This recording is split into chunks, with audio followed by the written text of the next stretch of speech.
Chris, I was wondering, we just talked to Félix Hernández, and I was wondering, in watching him, I know it's only been a day or two, but in watching him and getting a sense of his personality and stuff, what have you seen so far, both physically and kind of the way he's handled himself? Yeah, number one, he knows who he is, and he knows what he has to do to get ready. And physically, he looks like he's in tremendous shape. His first bullpen was yesterday. Delivery looks like he's on time, and pitches coming out of hand look very true. And he's been doing work at home. So it's encouraging to see him come in and be ready to roll right from the outset. Next, we'll go to Rich Dubroff. Rich, go ahead. Hey, Chris. A lot has been made in baseball these days that pitchers just throw as hard as they can, as long as they can. But you have two guys in camp, Cesar Valdez and Mickey Janis, who certainly don't subscribe to that. How open are you to having pitchers who are unconventional, who do very different things? Yeah, the game has trended that direction. Arguably, Nolan Ryan threw as hard as he could for as long as he could and made a Hall of Fame career out of it. But it is nice to have a couple of guys that have to pitch and, do some things that I've always found to be the fun part of the game, when guys can pitch and mess with hitters' timing and do all the things that we maybe traditionally saw more of in the past, especially when I was growing up watching the game.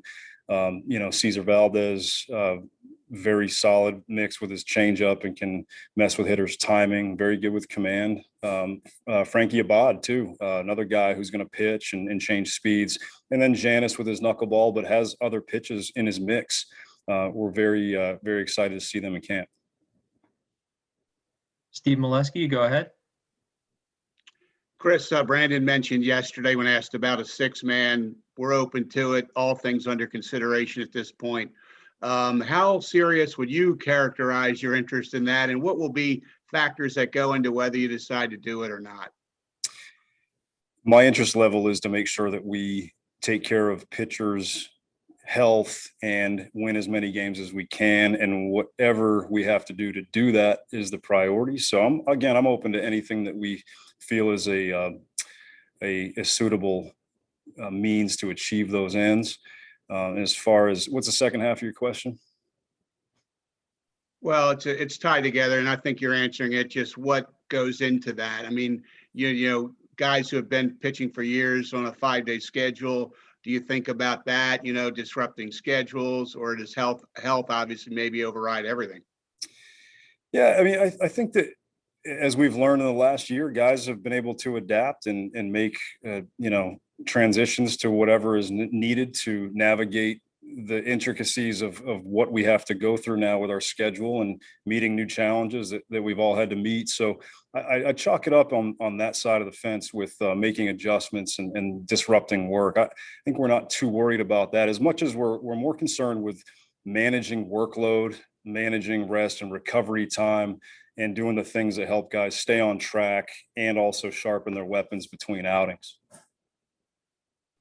John Mioli, go ahead.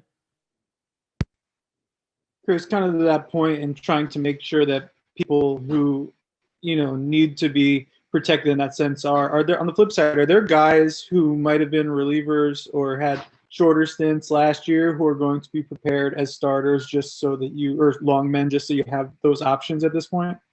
Yeah, those things should sort themselves out. It would be irresponsible to throw any names into that mix right now. We know that we have the ability to, have starting pitchers go for shorter stints, and we do have a handful of relievers who are capable of going 2 or 2+ innings.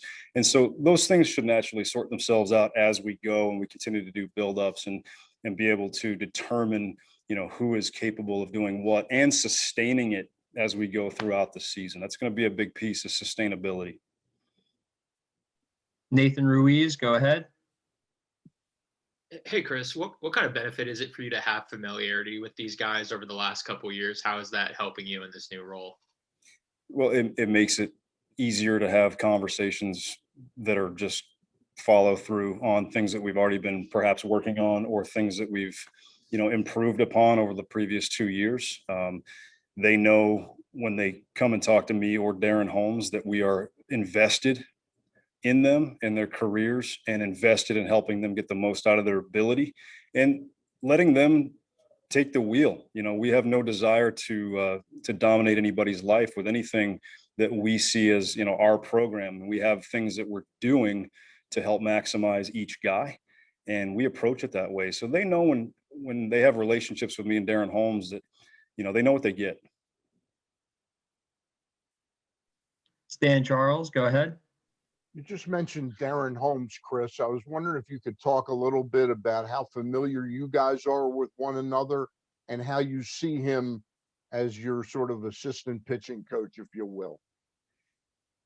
He's been a tremendous impact since he arrived in 2020, even winter of 2019 when he first came on board. I mean, we spent a lot of time that winter on Zoom calls and just getting familiar. And you know, he has the ability to really connect with players, other coaches. He's a tremendous person who is a very talented baseball coach. And he is a guy who, you know, we work together and are on the same page. So there's never any concern or anything about, you know, mixed messages or any kind of noise for a player. We're working always to be on the same page and a shared message with all the players. So couldn't be more grateful to have Darren Holmes here as the assistant pitching coach. Joe Trezza, go ahead. Hey, Chris, I want to ask you another question about the workloads, especially the way they pertain to sustainability, like you mentioned. I feel like a lot of the conversation in this lane kind of centers around guys who maybe threw 200 innings 2 years ago, and then they threw 50 last year and what that looks like for them going forward. But what about guys like Kramer and Aiken who threw, you know, less than 30 innings last year and, you know, more than that the year before, but not maybe 150, 200. What does this part of spring look like for them from a preparation standpoint, and how is that different? Yeah, the big picture on this is that it's important to manage workload on a micro level so that we can sustain it across the macro level. And so when you look at all the innings totals and the numbers and things that are dealing with math, it can be a little bit noisy. The reality is that we have to be able to manage their work and their recovery and their buildup between outings, and then manage that workload over a longer period so that there's a steady, sustainable method to how they stay in rhythm and how they're able to basically get back to baseline recovery prior to next outing. So when all of a sudden you start having a spike in a certain game with a high pitch total or a spike in innings, where now you really have to adjust for that in the ensuing games to not keep them redlining for a longer period of time. If that makes sense to you guys. So it's going to be a real-time read, and there's going to need to be a proactive approach to managing their workload based on what they have just done and what they will be looking to do in their next outings. So that process could be dynamic. It could change throughout the year based on what happens in games.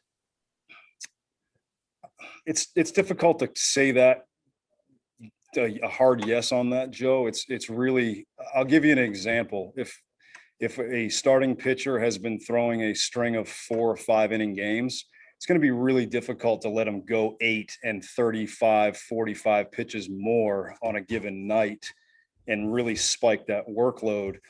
It's not to say that it couldn't be done. It's just that if you do that, you need to adjust for it typically off the next outing. He's going to need more recovery, and then you need to kind of stay in that wheelhouse. And so I'm trying to use an example there for you. It's not as very easy to get concrete with this, and I know everybody wants hard answers. Again, it is going to require a proactive approach, and that we monitor things on a micro and a macro level. Got time for 1 or 2 more quick questions. First, we'll go to John Mioli. Chris, I'm sure you guys had them, you know, a little before, but the minor league schedules for AAA and then the rest of the levels were released today. So those are kind of set in stone now. What is having firm dates for when, you know, the prospects that you have there who are likely ticketed for AAA, and then the rest of the guys who aren't there yet? What is having firm dates for when things are going to start do for their preparation and what they're, you know, trying to do and required to do down there at camp? I mean, immediately you just like what a breath of fresh air and a relief for those guys to have something to look forward to after being home most of the year last year. How exciting that must be for them to know, hey, we're going to come in, we're going to be competing and working again and trying to get where we want to go in our careers. So, big shout out to all of the players in our organization who now have something to look forward to and are ready to come in and rock and roll. So that's the biggest thing in terms of having hard dates and having some clarity on that. It's also really important too that, we have a framework to adjust from should anything else need to change. And we know that, with this entire scenario that things can and will change, but when we have, a firm plan and there's, seasons and we know we could have fans at some point, it's just what a relief to know that we could, see some sense of normalcy with the minor league season. All right, we've got time for one more quick question from Stan Charles. Stan, go ahead.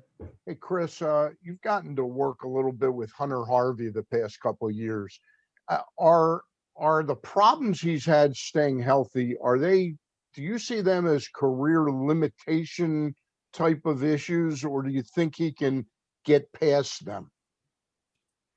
Well, it's tough to say. I mean, my medical training is limited, and sort of comment on why he's been hurt, when he's been hurt, wouldn't be responsible. We are always working to improve the delivery so that we can improve their ability to pitch. And typically the things we do to improve how they pitch also carry over into sustainable movements that help them stay healthy. It's probably the best I can do for you in a straight up way on that one.